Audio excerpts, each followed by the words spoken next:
Howdy folks, I hope you're doing well and staying safe. I'm doing another detailed review of the Tokachi. I hope I said that right, don't offend anybody.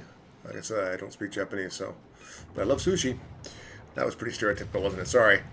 But the Tokachi, we're here playing Nara. I love it. Essentially, she is a 12-gun destroyer.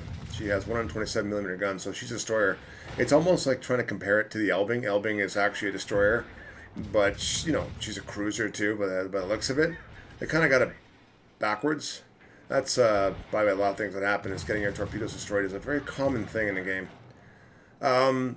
This whole line of Japanese cruisers, I've got a tier 6 one coming out here right after this, and a shooting video of describing what they can and can't do at tier 6 to give the average. But yeah, this line is definitely a light cruiser. It's not designed to brawl or get in close. They're fire starters, and they're designed to be off in the distance. This one doesn't even get 152mm guns.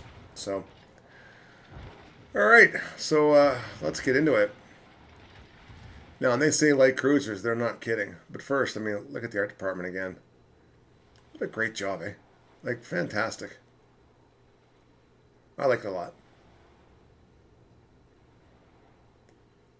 All right, let's get into it. Economic bonus, the same thing. I'm still figuring these things out. Not really caring about it too much. Armor layout, yeah, you got to watch out for this. So there's 13 mil in the front and 25 inside. So 13 mil can be penned by 186mm. That's, tier 4, tier 5 battleships can pen you. And then I'm going to go here and show you the Citadel. One that's above the water. And that's part of the Citadel casing. And then look right there, one more down, that's 30mm. But that's not the scary part from the bow. Remember the 13mm? 25 on the side can be penned by 358s and above. So you are a Citadel magnet. Let me just put this one back up here and get this figured out for you. I want to show you rather quickly here. There it is. That's only 6mm. So you can go right in directly on bow on and you'll be Citadel. I can see people getting detonated because the Citadel magazine's right below that. So, yeah, they are, they're not that great for protection. Okay, survivability, 35.5. She's got a nice torpedo protection at 13%. I'll give it credit. Now, like I said earlier, these are 12 guns, 6 turrets, 127mm. Now, they do reload in 7 seconds, and the 180-degree turn time is only 6.3, so that's fantastic. Maximum range, though, is 13.6. So if you're in a tier 8 or 9 battle, you're going to get overmatched by most of the average cruiser and battleship. And she just have 11% fire chance. And she can only pen 21mm with her HE. That's like tier 10 destroyer level. Torpedo tubes, 3 per side. They have a 70-second reload with just over a minute. It's not bad. They're 12 kilometers, so you can still torp, and they go 74 knots, which is not bad. I am still not happy about this. One drop every 30 seconds, 6-kilometer range. At this height, you're going to get tier 8 submarines that can see 13 kilometers away. Like, ugh. This whole line has absolutely zero torpedo capability or defensive anti-submarine capabilities. Maneuverability, speed, 36.2. Nice rudder shift. I took a little bit more on that. Concealment is 10.6. Again, you can stealth torp. Detectability by air is 5.8. And penalty and smoke is only 5.4, which is not bad. It's like down to tier 5, one's a tier 6. Equipment for me, straight up, I take main armaments all the time. You can take here and get the hydrophone. I've got it on my tier 6 ship right now. I'm testing that out. And I do take aiming system modification. I thought about torpedoes to help it out a bit, but no. This one's not really a torpedo boat. She's just a really large destroyer. She's got worse concealment. Steering gears, of course. That's what I'm taking to help out turn because you're going to want to dodge. These things are so thin, you're going to need help dodging. So you hydro at 3 and 4, 3 for torpedoes, 4 for ships, which is not bad. She's got a torpedo reload booster, which is not bad, but it's 240 seconds to reload it. Ugh. It'd be nice if you could apply the captain skills and other skills that would take that down, but you can't. Fighter, at least I don't think you can. No, you can't. Main torpedoes. There's the flags I take, pretty straightforward, same as the other builds.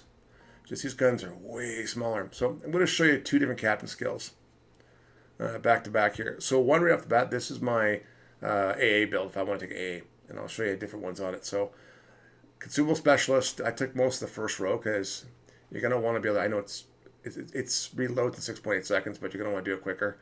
Incoming fire alert, you're going to need this. This is a must because you want to see what's coming shooting at you. And I take last stand because they're thin like destroyers. And there's the focus fire training, and then obviously the survivability. And I took the other AA as well. And then I took adrenaline rush, and I took concealment. Pretty straightforward. This would be my AA build for this if I was really worried about seeing aircraft gears. I'm more worried about submarines, though.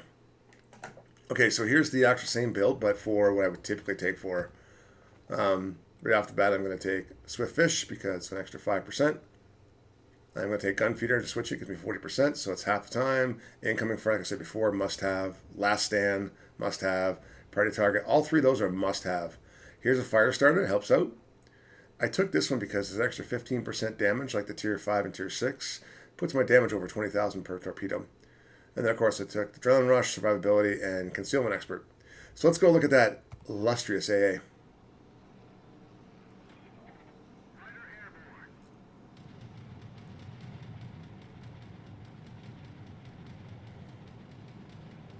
And this is against a Tier 8 Japanese carrier. Seems kind of ironic that Japanese are shooting Japanese. Friendly fire.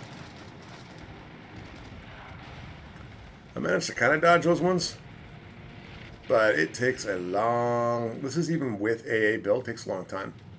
The Tier 6 one actually comes with defensive AA. Yeah. Not good. So that was pretty quick, but let me show you the other one. This is the normal build. I showed you the secondary captain, where for me, this is one of those ships where you're like, okay, this is the normal gameplay that I would try with no defensive AA. And it did take quite a considerable amount of time to do this. And he's going to get more shots off on me. Those rocket planes are absolutely deadly. One thing I've learned with rocket planes, when the person lines up, you've got between 5 and 7 seconds before they shoot. You're trying to turn into the shot. But since there's no real armor on the deck, those rockets can come through pretty hard. They can even come from above and Citadel.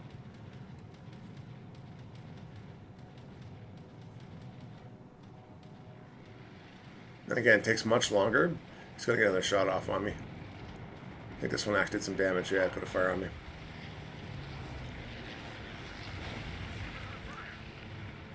And sort of clarify the last day about Citadel. They can do Citadel damage. Alright, so I've played this boat in operations, randos, co-op, because people like to see me doing co-op. It's trying to be a glorified Elbing, to be honest with you, but the reversal, it's actually a cruiser, which actually should be a destroyer. That way you can't be Citadel, to be nice. But it does not do well brawling at all. It's just like the Tier 5 and Tier 6. It's like trying to do the old Chung Mu with the Pan Asian. It was just a terrible ship. This ship is extremely hard to play, and extremely hard to be, unless you're over islands or whatnot. It's not there. But you're about to see how I think of this whole line in a few seconds here. Anyway, leave me a comment down below. Let me know what you think. I'm going to stop here at Tier 7. I'm not going to go any further with this line because the higher up it gets, you're just going to get slaughtered like that. Anyway, as always, take care, stay safe. Leave a comment down below, and I wish you all the best. So, bye for now.